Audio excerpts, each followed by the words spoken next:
여러분, 예수 믿는 것은 예수를 위해 생명을 버리는 것입니다. 오늘 하나님의 말씀은 사도행전 4장 13절부터 22절까지의 말씀입니다. 그들이 베드로와 요한이 담대하게 말함을 보고 그들을 본래 학문 없는 범인으로 알았다가 이상히 여기며 또 전에 예수와 함께 있던 줄도 알고 또 병 나은 사람이 그들과 함께 서 있는 것을 보고 비난할 말이 없는지라 명하여 공회에서 나가라 하고 서로 의논하여 이르되 이 사람들을 어떻게 할까? 그들로 말미암아 유명한 표적 나타난 것이 예루살렘에 사는 모든 사람에게 알려졌으니 우리도 부인할 수 없는지라. 이것이 민간에 더 퍼지지 못하게 그들을 위협하여 이후에는 이 이름으로 아무에게도 말하지 말게 하자 하고 그들을 불러 경고하여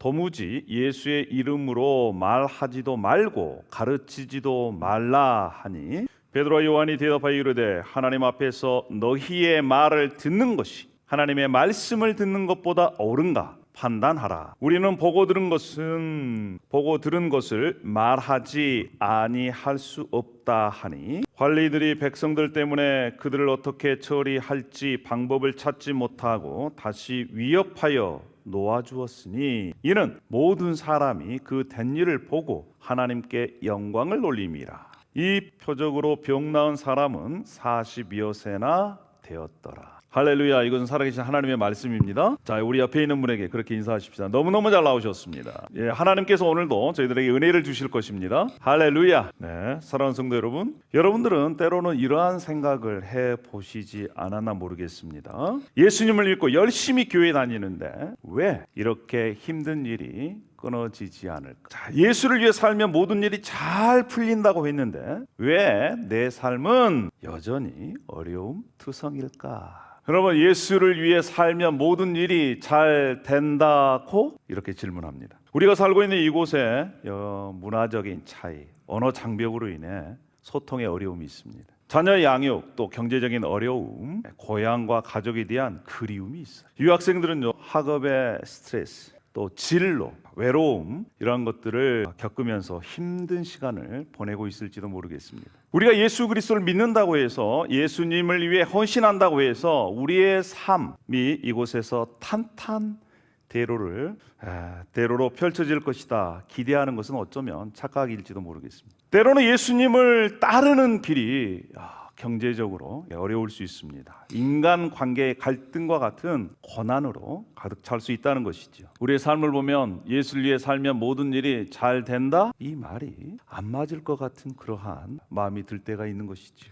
오늘 우리는 사도행전 3장과 4장의 말씀을 통해서 베드로와 요한 사도의 삶을 묵상하면서 이 질문에 대한 답, 예수를 위해 살면 모든 것이 잘 된다? 이 질문에 답을 찾고자 합니다. 더 나아가서요, 우리 자신의 믿음을 점검하고 더 굳건히 세우는 그런 시간이 되었으면 좋겠습니다. 우리가 현재 삶에서 겪고 있는 모든 어려움 속에서 하나님은 우리와 여전히 함께 하시고 여전히 우리를 사랑하고 계심을 우리가 말씀을 통해서 확인했으면 좋겠어요.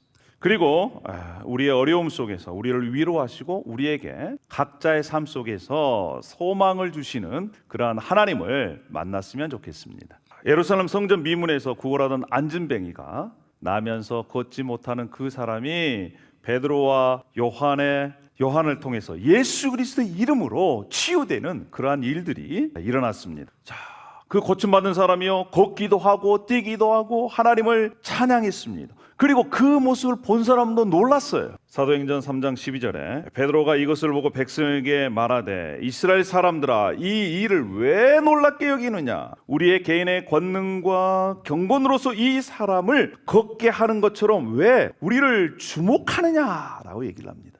여러분, 여기서 주목하다는 말은요, 단순히 관심이나 기대를 넘어서서 우와! 이렇게 놀라고 경의를 표하는 그런 시선으로 지금 사람들이 베드로와 요한을 보고 있다는 거예요. 마치 베드로와 요한이 신적인 능력을 가지고 있는 사람처럼 성전 앞에 이렇게 모여있는 사람들이 눈을 크게 뜨고 놀라는 표정으로 그들을 지금 바라보고 있습니다. 여러분, 옆에 있는 분들 한번 그러한 눈으로 한번 쳐다봐 보세요. 정말 놀라운, 야, 이 사람이 그런 사람이었어? 야, 그렇게 유명한 분이야? 그런 능력이 있어? 야, 이런 모습으로. 왜 우리가 그것을 좀 연습하지 못하냐면 우리 인생 가운데 그러한 놀라운 일을 경험한 것이 별로 없어요. 그런데 여러분 생각해 보십시오. 자신의 눈앞에서 40년 동안 걷지 못한 사람이 앉았다가 일어났습니다. 걸어요, 뛰어요, 하나님을 찬양했어요. 기적이 지금 눈앞에서 일어난 겁니다. 그 기적을 보고 사람들은요, 베드로와 요한이 마치 그런 능력이 있는 것처럼 그렇게 놀라운 눈으로 지금 바라보고 있는 것입니다. 그런데 베드로는요, 아닙니다. 우리의 능력이 아니에요. 예수 그리스도의 능력입니다 라고 얘기하는 것이죠. 그러면서 3장 15절에 이렇게 선포합니다. 생명의 주를 너희들이 죽였다. 그러나 하나님이 죽은 자 가운데서 그를 살리셨으니 우리가 이 일의 증인이다 라고 선포해요. 누가 일어나게 했다는 것입니까? 예수 그리스도가. 근데 그 예수 그리스도가 누구십니까? 당신들이 십자가에서 못 박혀 죽인 그분이라는 거예요. 근데 그분이 다시 죽음에서 부활해서 그의 능력으로 이 걷지 못한 사람을 걷게 했다라고 하는 것입니다. 베드로는 여기에서 멈추는 것이 아니라 그 다음 19절에 이렇게 얘기합니다. 그러므로 너희가 회개하고 돌이켜 너희 죄 없이 함을 받으라. 이같이 하면 새롭게 되는 날이 주 앞에로부터 이를 것이요 라고 선포하는 것입니다. 3장 19절에 이렇게 말씀하는 것은 무엇을 얘기합니까? 자, 당신들이 예수 그리스도를 십자가에서 죽였어. 근데 그 십자가에서 죽은 예수 그리스도가 다시 살아나셔서 하나님께서 구약에 약속한 그 메시아야. 그리고 그분의 능력으로 다시 일어설 수 있게 됐습니다. 여러분, 그 예수의 이름을 믿으십시오. 그리고 회개하고 다시 새로운 삶을 사십시오 라고 선포하는 거예요. 베드로와 요한이 계속해서 예수님이 죽음에서 부활했다, 그리고 그분의 능력으로 지금 걷지 못한 사람이 치유됐다라고 계속 선포하면서 회개하라, 예수를 믿으라 라고 선포합니다. 자, 그 얘기를 들은 유대 지도자들이 있었습니다. 그 중에 제사장들, 계파인 사두개인들이 예수 그리스도께서 부활했다라고 하는 것을 매우 싫어했어요. 왜요? 그들은 부활을 믿지 않았기 때문에 그렇습니다. 그래서 베드로와 요한을 성전 수비대에 의해서 구금시켜버려요. 불법 구금입니다. 여러분 한번 생각해 보십시오. 베드로와 요한은 예수 그리스도의 이름으로, 예수님의 능력으로 걷지 못한 사람을 치유했습니다. 그리고 그 걷지 못한 사람이 걷고 뛰고 하나님을 찬양했습니다. 그것을 보고 있는 사람들도 야, 이것이 예수님의 능력으로 일어난 일이구나 라고 생각하면서 하나님의 영광이 그곳에 나타났습니다. 그런데 많은 사람들 앞에서 칭찬을 받아도 부족할 판국에 그들이 겪은 일은 무엇입니까? 하나님의 영광이 드러났습니다. 그러면 칭찬받아 마땅하지 않습니까? 그런데 오히려 그들이 하나님의 영광이 드러난 그곳에서 잡혀서 구금당해요. 핍박을 당합니다. 예수님의 이름으로 능력을 행했는데 그들이 당한 것은 고난이요 핍박이었습니다. 예수님의 능력을 보고 회개하고 돌아온 사람이 있는 반면에 어떤 사람들은 오히려 예수님을 핍박하고 또 예수 그리스도의 이름을 전하는 그들을 박해하는 일이 일어날 것이다. 예수님께서 미리 말씀하셨어요. 하루 동안 감옥에 있다가 그 다음 날이 되었습니다. 지도자들이 베드로 요한을 신문을 합니다. 그리고 또 유혹해요. 그런데 또 베드로가 또 이렇게 얘기합니다. 너희와 모든 이스라엘 백성들은 알라. 너희가 십자가에 못 박혀 하나님이 죽은 자 가운데 살리신 나사렛 예수 그리스도의 이름으로 이 사람이 강건하게 되어 너희 앞에 섰느니라. 누가 했다는 거예요? 예수님이 했다는 것입니다. 죽음에서 부활하신 예수님께서 지금 이 기적을 행하셨다. 또 얘기합니다. 여기에서 멈추는 것이 아니라 사도행전 4장 12절에 이렇게까지 얘기합니다. 다른 이로서는 구원을 받을 수 없나니 천하 사람 중에 구원을 받을 만한 다른 이름을 너희에게 주신 일이 없음이라. 이게 무슨 얘기입니까? 예수 그리스도만이 유일한 이 세상의 구원자다. 너희의 구원자다. 너희는 예수 그리스도를 믿지 아니하면 심판을 받을 것이요 예수님을 믿으면 구원을 받는다 라고 지금 누구 앞에서 얘기합니까? 유대 지도자들, 자기들을 위협하고 지금 경고하는 그들 앞에서 이렇게 담대하게 선포하는 거예요. 그러면서 4장 18절에 그들이 불러서 경고합니다. 뭐라고요? 도무지 예수의 이름으로 말하지도 말고 가르치지도 말아라. 그렇게 해라. 너 그렇지 않으면 이제 생명까지 위험할 것이다 라고 경고하면서 그들을 내보냅니다. 그때 오늘 본문의 핵심 말씀이 여기에 나옵니다. 4장 19절 말씀 우리 다 같이 한꺼번에 한번 읽어보도록 하겠습니다. 시작. 베드로와 요한이 대답하여 이르되 하나님 앞에서 너희의 말을 듣는 것이 하나님의 말씀을 듣는 것보다 옳은가 판단하라. 하나님 앞에서 너의 말을 듣는 것이 하나님 말씀을 듣는 것 더 옳은가? 너희들이 판단해봐. 그러면서 우리는 보고 들은 것을 말하지 않을 수 없다라고 얘기합니다. 사도들은 권력자들의 위협에도 불구하고 경고에도 불구하고 담대했습니다. 그들은 하나님의 말씀을 선택하고요, 그리스도를 전하는 일을 멈추지 않았어요. 사랑하는 성도 여러분, 예수 그리스도를 믿고 따르는 삶은 항상 순탄하지만은 않습니다. 때로는 핍박과 어려움을 겪을 수도 있습니다. 직장에는 직장인대로, 또 사업하는 분들은 사업하는 분대로, 학생은 학생대로 여러 예수 그리스도를 믿고 따르는 삶에는 항상 형통한 길만 있는 것이 아니라는 거예요. 요한복음 16장 33절에 예수님께서 이렇게 말씀하십니다. 세상에서는 너희가 환난을 당하나 담대하라, 내가 세상을 이기었노라 라고 말씀을 합니다. 세상 속에 사는 그리스도인들은 하나님을 대적하는 세력으로부터 환난을 당한다는 것입니다. 그러나 담대하라는 거예요. 왜요? 예수 그리스도께서 세상을, 하나님을 대적하는 세력을 이기셨다는 것이기 때문에 그것을 믿음으로 너희들도 담대하라, 환난과 핍박 가운데, 이렇게 말씀하는 겁니다. 여러분, 예수님을 믿으면 모든 일이 잘 됩니까? 여러분, 예수님만 믿으면 인생 가운데 좋은 일만 생기나요? 저도 이러한 질문에 고민을 안고 살아가 합니다. 저도 제 삶 가운데 가장 소중한 동반자요, 후원자요, 친구요, 내가 사랑했던 그 아내를 먼저 하나님 나라로 떠나보냈습니다. 아직도 아내의 빈자리가 크게 느껴집니다. 때로는 감당하기 힘든 슬픔, 때로는 아픔이 다가옵니다. 그래서 이렇게 하나님께 질문하기도 합니다. 아니, 하나님을 그렇게 섬겼는데 왜 이런 고통을 겪어야 할 것인가? 겪어야 하는가? 이러한 끊임없는 질문 속에서 힘겨운 시간들을 보내고 있는 것도 사실입니다. 이 질문에 대한 답을 오늘 하나님께서 우리에게 주시는 말씀을 통해서 찾고자 합니다. 우리 인생 가운데 일어나는 여러 가지 일들을 어떻게 해석하고 또 마지막까지 승리할 수 있을까요? 첫 번째, 예수를 위해 능욕받는 이 일에 합당한 자로 여기심을 기뻐하라 라고 하는 것입니다. 사도들은요, 여기에서 핍박과 고난이 멈추는 것이 아니라 4장을 넘어 5장에 가면 또 어려움을 당합니다. 또 위협을 당하고요, 핍박을 당하고 매를 맞습니다. 그런데 5장 41절에 이렇게 말씀합니다. 사도들은 그 이름을 위하여 능욕받는 일에 합당한 자로 여기심을 기뻐하면서 공의 앞을 떠나니라. 즉, 사도들은 예수의 이름 때문에 모욕을 당할 수 있는 자격을 얻게 된 것을 기뻐하면서 라고 말씀을 합니다. 여러분, 예수님이 가시는 길은요, 십자가의 길입니다. 모욕의 길이에요. 고난의 길입니다. 죽음의 길이었습니다. 예수님을 따른 제자들도 마찬가지였습니다. 예수님의 12제자 중에 한 사람은 가룟 유다는 자살했습니다. 그리고 한 사람이 덧붙여져서 12명을 이렇게 완성했습니다. 예수님의 12명 중에 사도 요한만 늙어서 100세까지 가까이 이렇게 살았지만 나머지 11명은요 다 죽임을 당했습니다.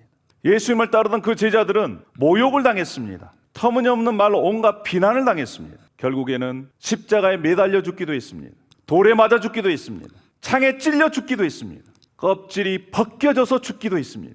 이것이 예수님을 따랐던 제자들의 마지막이었습니다. 예수 믿고 잘 된다고요? 여러분, 그들의 모습이 잘된 모습입니까? 잘 산 모습이에요? 성공한 모습이에요? 그들은 비참하게 최후를 맞이했습니다. 그런데 예수님께서 이렇게 약속하셨습니다. 마태복음 5장 11절 말씀. 나로 말미암아 너희를 욕하고 박해하고 거짓으로 너희를 거슬려 모든 악한 말을 할 때에는 너희에게 복이 있나니 12절에 기뻐하고 즐거워하라. 하늘에서 너희 상이 클미라. 예수님을 따르던 제자들이 마지막 비참한 최후를 맞이하면서도 그들은 이 말씀을 붙들었을 것입니다. 왜냐하면 예수님을 믿고 따를 때 온갖 비난과 모욕과 심지어 예수님처럼 죽임을 당하는 것이 진짜 예수님의 제자임을 드러내기 때문에 그들은 그 길을 걸어갔을 것입니다. 우리의 삶 가운데 과거에 예수님의 12제자들처럼 그러한 모욕이나 그러한 고난이나 죽음은 우리 앞에 없을 수도 있습니다. 그러나 우리가 주님을 위해 살 때 그 삶은 절대 헛되지 않는 삶이라는 것을 여러분 기억해 주시면 좋겠습니다. 그리고 믿음의 길을 걸어갈 때 혹여나 어려움이 있을 때 또 다른 사람의 그러한 비난과 모욕을 당할 때 그때에도 이 말씀을 기억했으면 좋겠습니다. 그런 사람들은 복이 있다라고 하는 것이죠.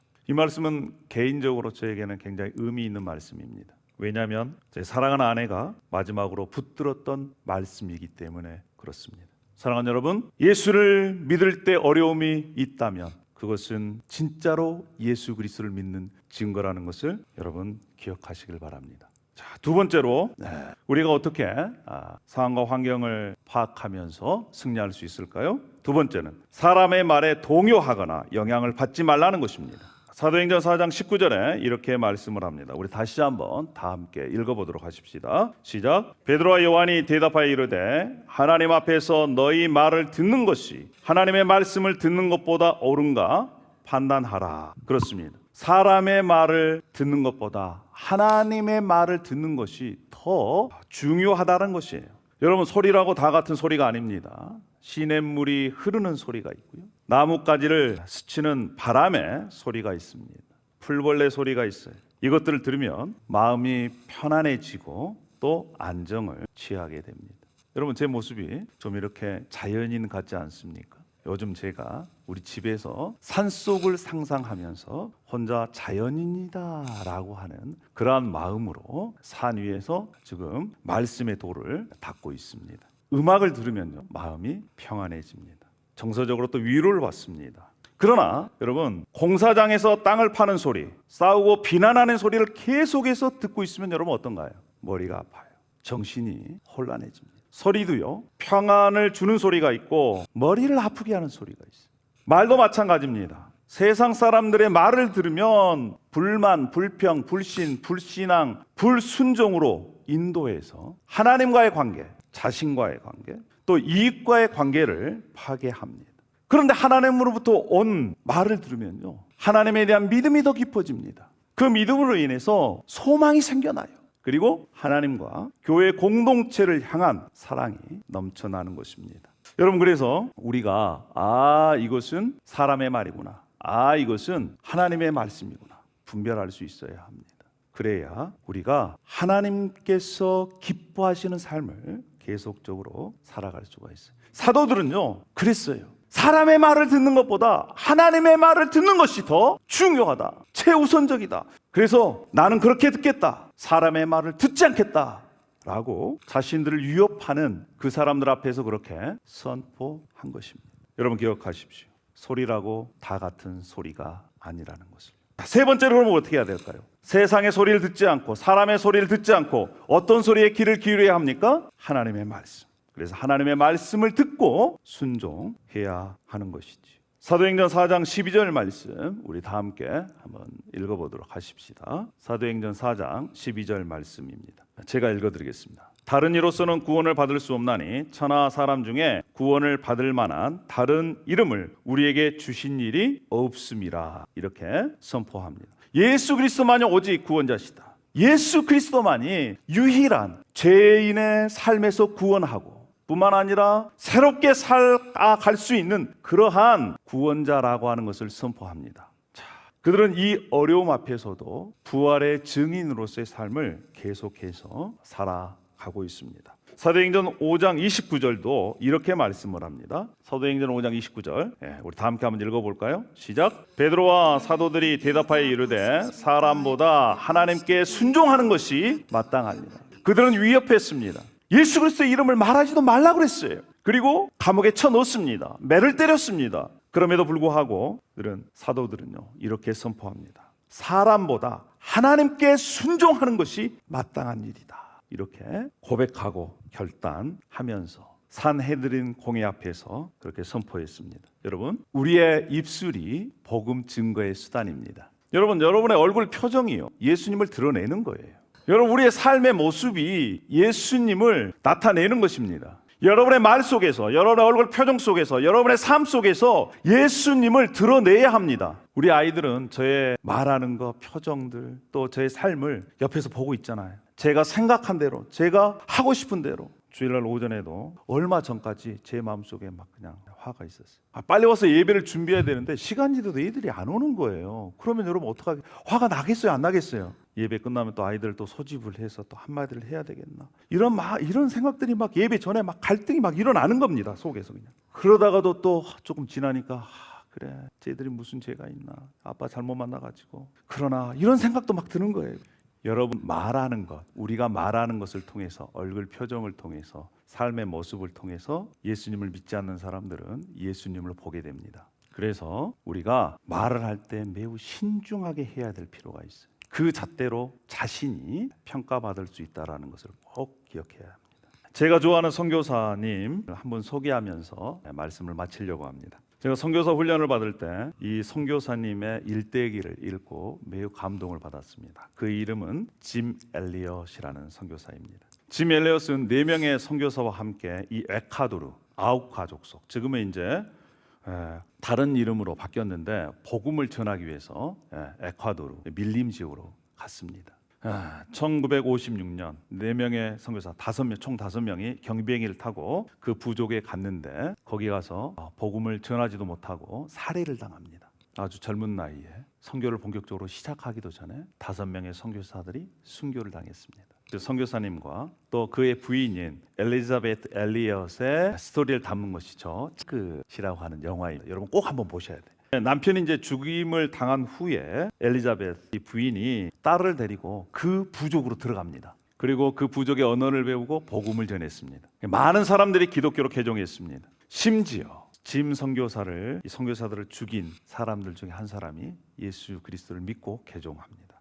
그리스도인이 됐어요. 그리고 이 엘리자베트 이분이 남편의 일기장을 책으로 냈습니다. 그것이 바로 전능자의 그늘이라고 하는 책입니다. 책 표지에 있는 저 산을 바라보고 있는 선교사님 바로 짐 엘리엇 선교사입니다. 그 선교사님이 안데스 산맥 너머에 있는 자신이 복음을 전할 그곳을 바라보고 있는 장면이에요. 그 일기에 이런 일기 내용이 있습니다. 영원한 것을 얻고자 영원할 수 없는 것을 버리는 자는 바보가 아니다. 여러분, 영원한 것을 붙잡기 위해서는 영원하지 않는 것을 버려야 합니다. 이 사람이 진짜 지혜 있는 사람이에요. 그리스도를 얻기 위해 모든 것을 잃는 것이다. 그렇게 우리 목숨을 버릴 때 우리는 그것을 도로 얻는다라고 얘기를 합니다. 여러분, 예수 믿는 것은 예수를 위해 생명을 버리는 것입니다. 예수님은 저와 여러분을 위해 생명을 주셨어요. 자신의 전부를 주신 것입니다. 그렇게 사랑받는 우리는 그에 대한 반응으로 그분을 사랑하는 것입니다. 순종하면 그분을 아는 것이다. 순종은 하나님께 대한 사랑의 표현이다. 순종한다는 것은 우리가 하나님 안에 거한다는 뜻이다. 이렇게 말씀합니다. 그분 안에 거하면 우리도 예수님이 행하시는 대로 행하게 된다. 이것이 짐 엘리엇 선교사님의 고백의 기록입니다. 사랑하는 여러분, 우리의 삶 속에서 예수 그리스도를 믿는 것 때문에 어떠한 어려움이나 고난이 찾아온다 할지라도 예수 그리스도를 굳게 잡고 믿음으로 나아가기를 소망합니다. 세상의 기준으로 보면요, 우리의 인생이 실패일 수 있어요. 좌절로 가득 찬 그런 삶일 수가 있습니다. 그러나 예수를 위해 사는 삶은 영원한 생명과 하늘의 상급을 하나님께서 주실 것입니다. 예수님께서 이렇게 약속하셨습니다. 볼지어다 내가 세상 끝날까지 너희와 항상 함께 있으리라. 이렇게 약속하셨습니다. 여러분, 예수님을 믿고 따르고 주를 위해 산다고 해서 이 땅에서 모든 일이 잘 되는 것은 아닙니다. 비록 이 땅에서 예수님 때문에 어렵고 가난하고 때로는 터무니없는 말로 온갖 비난을 받고 그렇게 살아갈 수가 있습니다. 그러나 하나님께서 기뻐하고 즐거워하라 말씀하셨고 너희의 상이 하늘에 크다라고 하는 그러한 약속의 말씀을 주셨기 때문에 저와 여러분은 더욱더 주의 일에 힘쓰는 자들이 되기를. 예수를 위해 살면 모든 것이 잘 됩니까? 이 세상에서는 그렇지 않을 수 있습니다. 그러나 마지막에는 예수님을 믿고 그를 위해 사는 자들은 형통합니다. 인생의 마지막이 좋습니다. 그래서 저는 여러분에게 이렇게 선포합니다. 예수 그리스도를 믿으면 인생의 모든 것이 잘 된다. 자, 우리 옆에 있는 분에게 그렇게 서로 격려하십시다. 예수님을 믿으면 모든 것이 잘 됩니다. 할렐루야, 아멘입니까? 이 믿음 끝까지 함께 붙들고 살아가는 저와 여러분이 되기를 소망합니다. 할렐루야. 기도하겠습니다. 할렐루야. 아버지 하나님, 은혜와 사랑을 감사합니다. 예수님을 믿고 예수님 위해 살면 모든 일이 잘 된다고요? 세상에서는 그것이 아닐 수 있습니다. 오히려 일이 잘 되는 것보다 더 어려워지고 고난이 있고 힘든 갈등이 생긴 그러한 경우도 있습니다. 그러나 우리는 확신합니다. 이 땅의 삶이 전부가 아니라는 것을요. 언젠가는 예수님께서 오셔서 우리의 아픔과 슬픔과 고난을 위로하여 주실 줄 믿습니다. 이 땅에서 모욕을 당하고 비난을 받고 어려움을 당하고 심지어 목숨까지 잃은 일은 반드시 하나님께서 기억하시고 보답해 주실 줄로 믿습니다. 특별히 간구하는 것은 하나님을 예배하는 우리 지체들 한 사람도 이 믿음의 반열에서 떨어지지 않도록 인도하여 주시옵소서. 예수님을 따라가는 길, 그 십자가의 길, 그 길을 예수님과 함께 끝까지 걸어갈 수 있도록 인도하여 주시옵소서. 감사하며 예수님의 이름으로 기도 올려옵나이다. 아멘.